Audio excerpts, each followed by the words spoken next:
Michael says, I've saved 33% for years, but I can't take my foot off the gas by saving under 25% after 45 if I'm on track with my number. I want to prioritize other savings like 529s and mortgage in my 40s, but can I? What do you think? So read the middle part of that question, but I can't. I'm saving 33% now, but I can't. But can he take the foot off the gas? So he's asking, is he able to save less than 33%? But that's where it's a little unclear because, like, if you go to learn.moneyguy.com and we have the Know Your Number course, I couldn't tell by the way he asked the question. Is he saying he did the exercise or he's done the work and he's realized that the only way he's going to reach his goal is if he keeps saving at 33%, which is because he's in catch-up mode? Or is he saying because he's just 33 just sounds so good and he loves saving 33% that he just is choosing to? That's the part I'm a little unclear on. Maybe I'm going to read it again. This is how I took it. It said, I've saved 33% for years, but can I, quote unquote, take my foot off the gas by saving under 25% after I turn 45 if I'm on track with my number? Got it. Yeah. Does that clear it up? So, yeah, that definitely helps. So the answer, as any good financial advisor will tell you, is it depends. It depends on where you are. Now, if you've done the work, you've gone to learn.moneyguy.com and you've done the Know Your Number course, you now know what your number is. You know, in order to live the lifestyle you want to live on your terms, the way you want to live it, when you want to live it, you know what the number is.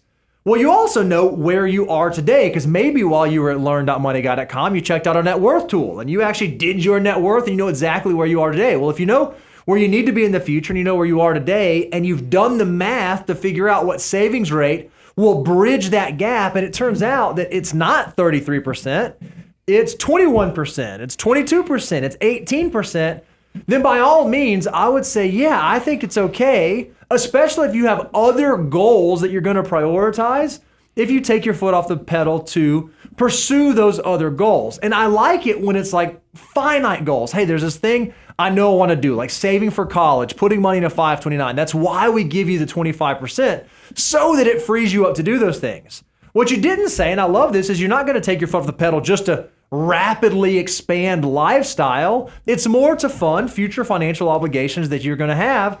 And I think that's wonderful. I don't think there's anything wrong with that at all. I think most financial mutants, because you get, and you can tell it by the way Michael asked the question, he's get very comfortable saving 33%. I think he's going to actually have struggles taking it down to 25%. And then I think he's going to have struggles taking it even below that because he's a financial mutant. And financial mutants, there's something about the comfort of feeling like you're growing, you're building. And he said something. He said something very clear, is that he's under 45 currently, because he says, I want to shift this when I reach 45. And I do like the mindset here, is because we often talk about make wealth phase. That's really that when you get out and start get your first job, you start taking a little bit today for your great big beautiful tomorrow. That's a powerful concept when you just start that journey. You're on the make wealth. Then you got to maintain the wealth. You'll get there, and you've made the wealth. Now you're kind of maintaining it. But you will reach a point, and I see this manifest in a lot of ways, is that you'll see people where their family starts complaining, man, when we go on vacations, we do it so cheap. Or why in the world are you having me track every one of these credit card receipts when, do we really need to be doing that anymore? Because it's now getting to the point where it's really impacting the relationship.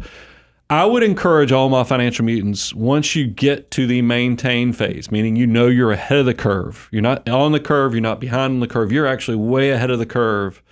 And you need to start having some internal dialogue. And this has been something, this is why I eventually traded in my tightwad card, is because I realized that there is maintain wealth, but there's also, you can't take it with you wealth. And the fact that I want you to multiply, meaning I want you to be generous, I want you to go, but you will start to realize, man, maybe the memory building, maybe the making sure that my family, that I can pay this forward in different ways with experiences and things, don't sleep on that part. Because that's something we try to help people understand with mindset. That's something you can't see it off screen right now, but we actually have a new set on something we're working on that's pretty exciting. Yep. That will lean really heavily on this, because I think that there's not a lot of resources out there in social media, traditional media for that matter, where they talk about, hey, what happens when you've actually accomplished a lot of what you set out for? Now what? Because money is only a tool, and if you set these goals, like I want to have $3 million, or I want to, and you reach this, it can kind of feel purposeless if you don't have somebody who's kind of coaching you or giving you guidance on how to do wealth well, where you don't have regrets. And that's something I think we're kind of unique on.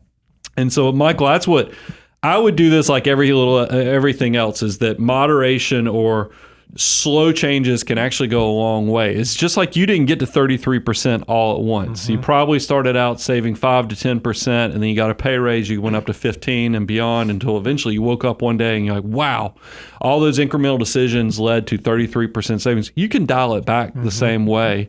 If you're nervous about, as a financial mutant, transitioning from the prolific saver to just a moderate saver, to the point this will be great preparation for when you become a spender down the road. But just understand the why, understand that whole journey. And I know it's a unique thing out there in the world of money to talk about you can't take it with you level, but I think a lot of our financial mutants do struggle with this. And I try to give you the mindset so you feel like you're generous, so you don't have regrets about how you made your money or what you've created, but also so you can, maximize this moment in time, as well as for the future, as well as for your loved ones.